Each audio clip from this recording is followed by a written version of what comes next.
Broadcast. Okay, so I saw this, and I want to get your reaction on it, and also, of course, you ladies' reaction on this. And we'll pull it up on the screen. This was something that was on Facebook, and it's kind of been another thing that's gone viral, and people are really having a lot to say about it. So a dad and his little boy are in a store, and they go past all the DVDs, and the little boy sees he sees a Sophia the First DVD, and this is a little cartoon princess DVD. And he says, Dad, can I get it? And Dad says, no, Sam, we have more than enough movies, which is exactly what the situation was for Dad. So here, and this is Dad's post. So he goes through the dialogue that happens with this stranger, this guy in the store.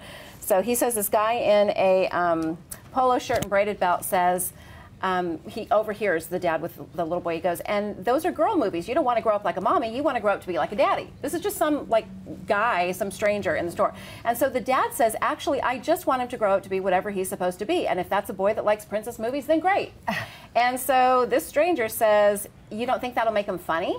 And Dad goes, I sure hope so. The stranger says, I don't mean that kind of funny. I mean he might like other boys.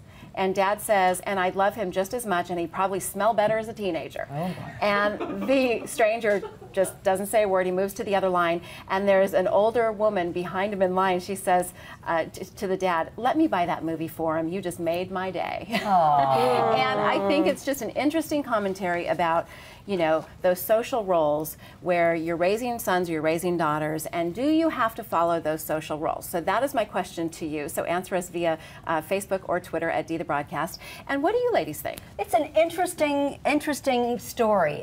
One that I think makes a lot of people think more. Why not let the kid do what he wants? Yeah, absolutely. And it's in this spirit of ecumenism, in this community where everybody should be what they are, what they want to be. Why not? That's great. And I love the little old lady in the back who said, I'll buy that movie for him. I don't know. I mean, this is probably not the best way to think, but I have 2 boys and I have 3 girls. And I will tell you, I tend to give my sons the boy toys and the girls the dolls and the girl stuff. And when we see our little boy, who's 2.5 now, playing with the girl stuff, we typically do take it away.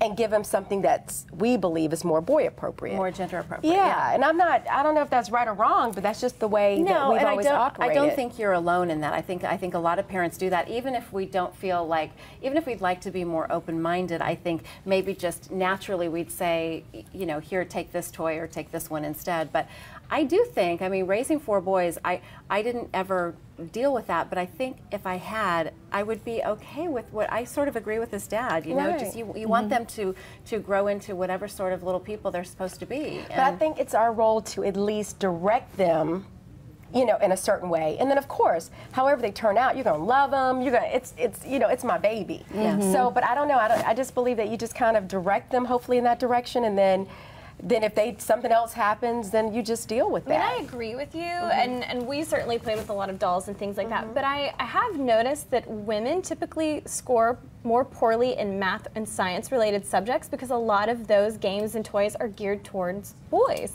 So I feel like sometimes it's good to sort of cross those lines because I just don't feel like there are as many toys geared towards little girls that have to do with math and science. Yeah. You know, we kind of miss out on all that. As a little girl, I was a tomboy, so I didn't play with dolls. I had stuffed animals, and I climbed trees, and you know, and I hung out with the boys in the neighborhood, and you know, I didn't, no, not like that. Don't like that.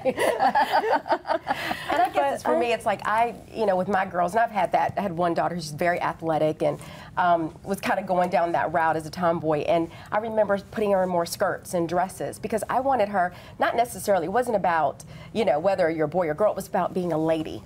It was about being a lady, and see how you're sitting? And at least introducing that to her. Introducing her to how, you know, self-care. So you give her dolls because you want her to learn how to do her hair and how to do your makeup and just to care in that way. I don't know. I believe that there's some toys that go either way. Like, if my little boy's playing in the kitchen set, hey, that is great, because he's going to know how to cook. Learn to cook. You know, like that's cool. But that's a really interesting thing that you bring up, because I think that maybe several years ago that wouldn't have been, you know, acceptable for boys, and so I think that the lines are blurring, and I personally think that's a good thing. You know, I do too. And so, so maybe it's you know, cooking is more, you know, for both genders, and maybe tomorrow it's playing with dolls or dressing a Barbie, or I mean, look at all the men who are successful in clothing careers and Didn't they start designers. making a like gender neutral easy bake oven? Yeah. Because Yeah, so many right, little boys, you know. Absolutely. So I think we're heading that direction. And children are going to grow up to be what they're going to be. So Right. no matter what you give them, I think it's, you know. I guess we foster that as parents, don't we? Yeah. Okay.